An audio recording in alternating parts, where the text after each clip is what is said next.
Uma ação que subiu mais de 40% só neste ano e ainda paga dividendos em dólar. Mas será que essa alta é sustentável? Eis a questão. Eu sou a Aline Barbosa, especialista em investimentos pela Ambima, e hoje eu vou comentar sobre a Medical Properties Trust, o MPW, analisando o que está por trás dessa valorização recente, especialmente após a divulgação de resultados. E neste vídeo nós vamos discutir pontos como: por que as ações da MPW subiram tanto? Qual é o futuro da empresa? Essa particularmente é uma pergunta cuja resposta ainda é incerta. Então, se você está pensando em investir na MPW ou até mesmo entender melhor a empresa, fica comigo até o final, hein? E claro, se você quer investir com mais segurança na Bolsa Americana, dá uma olhada na minha consultoria, o link está na descrição. E se você ainda não sabe por qual corretora começar, tem um link de uma conta demo também aqui na descrição. Então, vem comigo para mais um vídeo.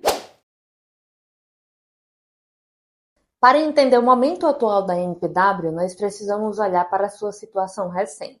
Um dos seus principais inquilinos, o Prospect Medical Group, declarou falência, gerando preocupações sobre a saúde financeira da MPW. E não para por aí, já houve um acordo de financiamento da dívida entre eles, deixando o mercado ainda mais apreensivo. A Medical Properties tem 19 anos desde o seu IPO, é gerida internamente e possui um rating de crédito BB+.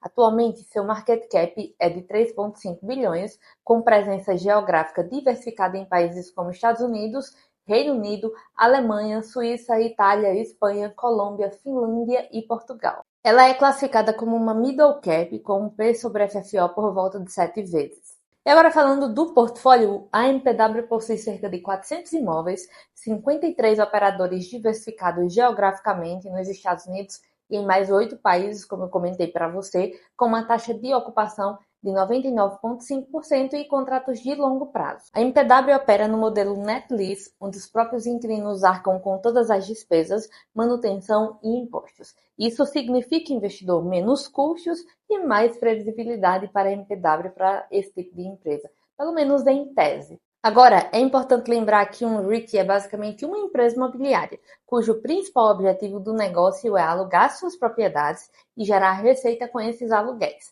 Por isso, a capacidade dos inquilinos de pagar em dia é fundamental para sua sobrevivência no médio e no longo prazo. E esse ponto, investidor, será essencial na nossa discussão sobre os indicadores e métricas mais à frente, especialmente sobre a cobertura dos aluguéis da MPW. Nos últimos anos, alguns inquilinos passaram por dificuldades e chegaram a anunciar problemas financeiros publicamente. E é aqui que as decisões da MPW começam a gerar polêmica. Diante desse cenário, a MPW tomou algumas atitudes que não foram bem recebidas pelo mercado. Fez empréstimos de curto prazo para ajudar alguns inquilinos a se recuperar financeiramente e também aceitou receber aluguéis parciais para dar um alívio à recuperação desse inquilino. Isso gerou algumas discussões porque o maior inquilino, o Stewart, chegou a representar quase 20% da receita total da MPW, ou seja, uma concentração de receita muito alta em um único inquilino. E esse contexto elevou os riscos e aumentou as preocupações dos investidores. Isso fica evidente ao analisarmos o histórico de desempenho dos últimos anos da Medical Properties na Existation, ou seja, perceba que a empresa não apresenta uma boa performance. Aí, claro, se você quiser analisar ativos em uma plataforma bastante usual para você acessar métricas e indicadores de ativos internacionais, o link para o acesso da Existation está na descrição. Vamos falar também sobre a concentração dos ativos. O portfólio da MPW tem exatamente 396 propriedades e os 3 maiores operadores são Circle Health, com mais de 22% da receita, Priory Group, com cerca de 11% da receita, e LifePoint Health, com quase 9% da receita. Esses 3 inquilinos são responsáveis por quase 42% da receita total, o que significa, investidor, que a MPW fica exposta a riscos caso algum deles tenha problemas financeiros ou não renove seus contratos. Vamos agora, investidor, analisar o desempenho financeiro mais recente da MPW. Perceba, no último ano, o FFO caiu quase 50%, nos últimos 3 anos a queda foi de 19% e nos últimos 5 anos de 8%. Além disso, o FFO por ação caiu 50% no último ano, 19% nos últimos 3 anos e 12% nos últimos 5 anos. A dívida da MPW também subiu bastante, com uma dívida EBITDA de 62% e a relação dívida-EBITDA está em 10,3 vezes, com uma taxa média de 4,2%.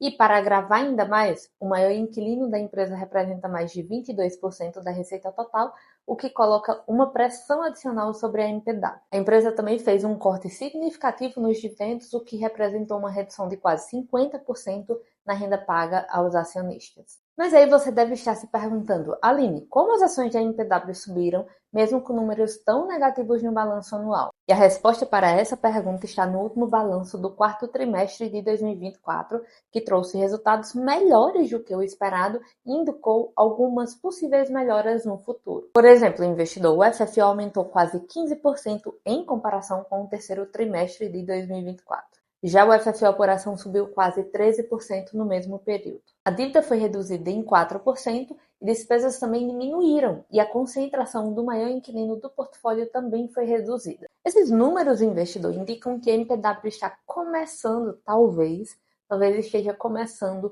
a melhorar sua alavancagem financeira e está de fato cumprindo suas promessas de reduzir sua dívida.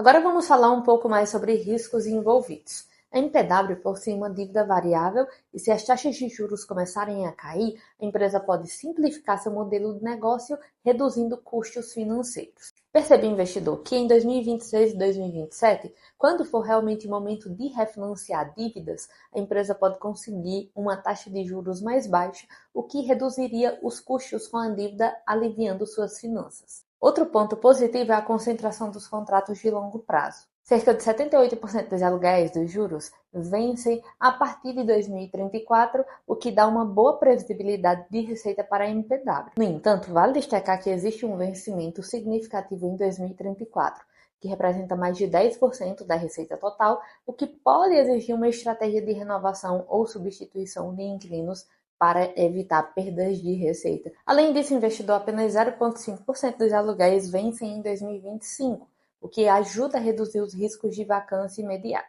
A MPW paga dividendos de forma trimestral e o seu dividend yield atual está em torno de 6%. Historicamente, a empresa manteve uma política de pagamento de dividendos consistente até 2023.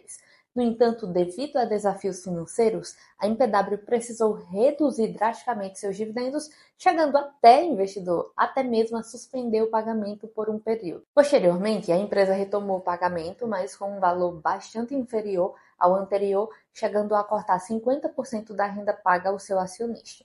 E atualmente, a MPW mantém um payout de 40%, o que não gera grandes preocupações, é um payout bem tranquilo. Eu falo isso porque um payout assim significa que a empresa ainda está comprometida com a distribuição de parte dos seus lucros, mas de forma mais conservadora, provavelmente para tentar preservar sua saúde financeira. E a grande dúvida do mercado de forma geral, investidor, é se essa empresa conseguirá retomar os dividendos de 2023 do patamar de 2023 ou não. E eu quero saber sua opinião, o que é que você acha? Você acha que a empresa conseguirá ou não? Comenta aqui.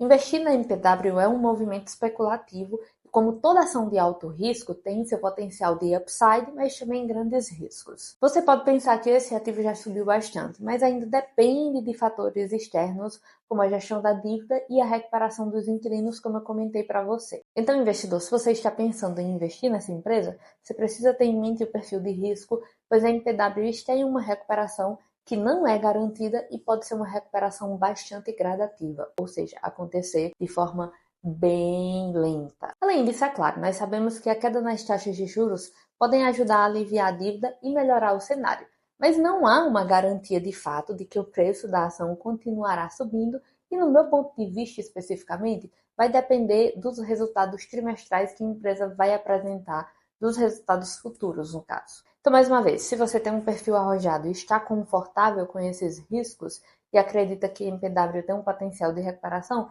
pode ser que essa empresa seja interessante para você. Mas lembre-se, mantenha sempre o risco controlado investindo uma porcentagem reduzida do seu portfólio. Até porque rentabilidade passada não é garantia nenhuma de quê? De performance futura. 3 REITs para ter na carteira sem se preocupar. Ah, assim é muito fácil, hein? Olha, eu acredito que eu nunca teria um REIT na carteira sem me preocupar minimamente com ele. Na verdade, um ativo de forma geral.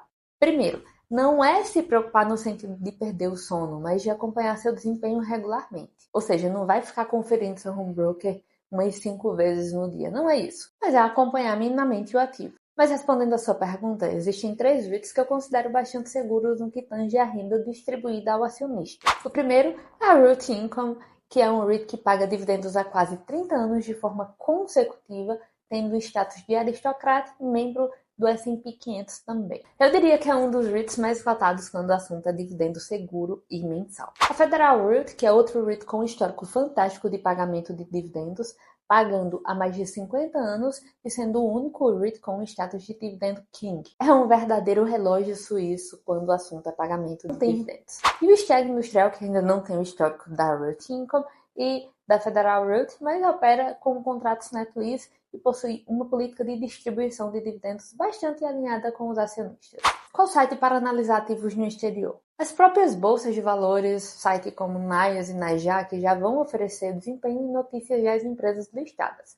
O Yahoo Finance e o Bloomberg, por exemplo, também são ótimos para gráficos e análises financeiras. O Think Alpha, particularmente, é uma das ferramentas mais completas para REITs, para stocks, para ETFs, com métricas e artigos de analistas, mas é essencial filtrar as informações também lá. Eu também acho bem interessante para a REIT especificamente o NAREIT, que é o REIT.com, que vai fornecer estatísticas e materiais educativos. E outros sites bem interessantes seria o GuruFox, que vai oferecer diversos indicadores financeiros. Ele tem muitas métricas, só que ele não é tão fácil, tão intuitivo de se utilizar. Enquanto o REITs.com é especializado em REITs, mas agora tem ETFs e tem stocks, então também é um site muito interessante para a gente utilizar. E de praxe, a leitura de relatórios e balanços diretamente das empresas é indispensável para uma análise mais aprofundada. E por fim, no Brasil, plataformas como Fundamentei, Investidor 10, Status Invest podem ser úteis para completar ali suas pesquisas. E aí, investidor, o que é que você acha sobre esse REIT? Você tem ou pensa em ter a NPW na sua carteira? Deixe sua opinião nos comentários. Se você deseja conhecer mais sobre o meu trabalho, acesse o link do meu WhatsApp e junte-se à comunidade DRI através da minha consultoria ou conheça meus serviços, o link está na descrição. E se você ficou até o final, tenho certeza que você gostou desse vídeo. Então já deixa aquele like maroto e se inscreva nesse canal para não perder mais vídeos como esse e também compartilhe sua opinião com os seus amigos também sobre esse ativo. Eu sou a Aline Barbosa e eu te vejo no próximo vídeo.